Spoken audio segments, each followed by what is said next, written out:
It's time to die. I have experienced paranormal activity in my house. Fuck, did you guys hear this? Fucking movements opening. Oh. It's way too many fake niggas. I'm tired of fake niggas. Sneak dissing, but be all in my face. So I'm gonna get so much freaking dollars that you don't even know it. Ah!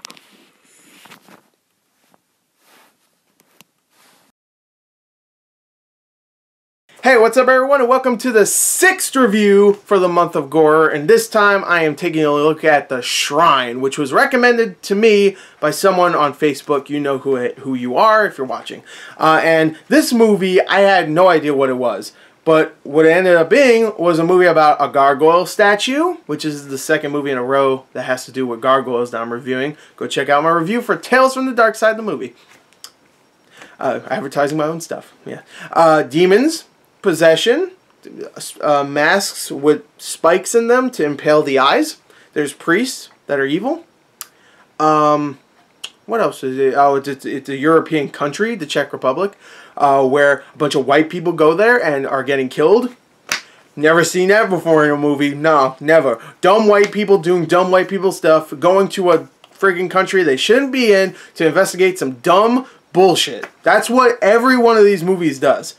And they never give a good reason why they do it. I mean, they give a decent reason, I guess, but not enough of a good reason to keep doing what they were doing. But anyway, the story here follows Carmen, played by Cindy Sampson, who is a journalist who isn't really liking the jobs or the news story that she's covering. She has to cover stupid ones, but she wants to cover ones that will help people. And there's one about a guy that disappeared in the Czech Republic, but his luggage was found somewhere, and there's evidence that he was actually kidnapped or maybe murdered. So she wants to go and like investigate and like interview people and stuff and try to find out what happened to this guy. And she takes her boyfriend and one of her colleagues with her to the Czech Republic and find this little village where this guy could be. They find a mysterious fog, and inside the fog there's a statue, and the statue looks evil. I will admit the statue looks badass in this movie. The statue is evil and does something. The priests come by, they're evil, they capture them. Things happen, people die, there's a lot of blood, there's a lot of guts, there might be possession, some demons maybe, I don't know, there's priests, so most likely there will be some demons or possessions to be had. And that's really the story of The Shrine. It's a generic story, but I will admit, it has some good stuff in there. It does, which I'll get to in a minute. Now, before I get to some of the good stuff, let me talk about some of the bad stuff.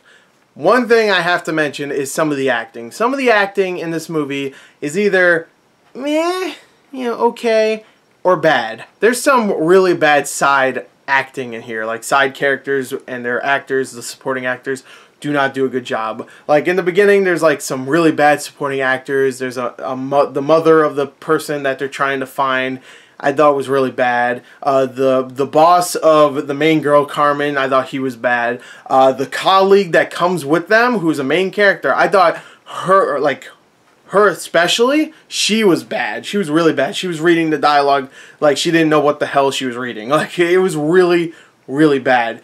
Now, there's some okay acting. Like, I would say Carmen, the one that plays Carmen, the main girl, I guess, she's okay. I would also say her boyfriend, played by Aaron Ashmore, who I'm pretty sure is the brother of Iceman, Sean Ashmore, I think his name was. And I'm pretty sure he looks exactly like him, and he has the last name. I've never seen Ashmore used before. I didn't do research. I'm just assuming. I wouldn't even be surprised if they're twins, because they look exactly the same. But anyway, back to the movie. Even him, I think he's actually pretty decent in this movie. I would even say some of the European supporting cast is pretty decent as well. But there's some really iffy and bad acting in here, which is bad, obviously. The dialogue is bad, which doesn't help the bad actors at all. The dialogue is very wooden, very obvious. You know what they're going to say. You know, it's not really the best. Also, I would say, even though I would say the girl, Cindy Sampson, who plays Carmen, is decent in this movie, I would say her and Aaron Ashmore, who plays Marcus, don't really have a relationship. They do have a relationship in the movie, but it doesn't feel like they do. There's no chemistry at all, which is actually supposed to be kind of the point of the movie. She brings her boyfriend along with her because she feels like they don't have any like chemistry anymore. So I guess that was actually kind of good that they did that. But later on, when things start getting bad, you don't feel like they like each other at all, even though you're supposed to now. This is supposed to be like the whole redemption, like, oh, they like each other now. Ah, they're spending time together because they're trying not to get killed by some crazy priest or something like that. But you don't feel it. You don't feel that at all. So that might be a problem with the direction, the acting, the dialogue itself maybe, or I don't know. Maybe they were just too focused on the last 15 minutes, which I will admit, the last 15 minutes, it takes a long time to get there. Most of it's, bad with some terrible green screening. Like when they get to that fog thing with the statue, the fog itself is so poorly green screened, I couldn't believe it. I don't know why they couldn't just use, like, at times why they couldn't just use a smoke machine. Like there's times where they actually use a smoke machine, you could tell, because it's like real smoke sometimes. But then there's other times where it's just like, that's green screen. It's so obviously green screen. It's so terrible looking. But besides that, it's good. It's fine. I don't care. It's not good. It's just I don't care. Whatever. The smoke looks bad. The fog, whatever. But that's not the main point. The statue looks awesome. That's the main point. Actually, the statue in the fog looks awesome. But there's a lot of parts like that aren't great. There's no real scary moments in the first, I would say, hour. Luckily, the movie's only 80 minutes long. The first hour is just like blah. But when it gets to the last 15-20 minutes, it really does pick up and it gets pretty crazy. It gets violent. Really violent. People die that you weren't expecting to die. Like, I'm not going to spoil it, but yeah. There's really fun moments. I can't spoil it, even though I already kind of did, but not. It's not like it's a spoiler. You see it coming. It's not like it's a twist. Like, oh, no way, she's that. Oh, okay. It's not a spoiler, but it's just fun to watch. It becomes more livelier. The performances become better at that point because there's things going on that you have to emote to, or it's just going to ruin the scene completely. And yeah, besides the last 15 minutes, the rest is kind of boring, generic. There's some decent scenes, I guess, here and there. Like I said, the whole statue thing is really well done. And I guess maybe one of the deaths with like I said, there's a mask with like 2 things that puncture the eyes, like when the mask goes on. That scene was pretty decent. But besides that, nothing great in the first hour until the last 20 minutes. So I can't give this movie too much credit. It's not even that well shot, really. It's all right.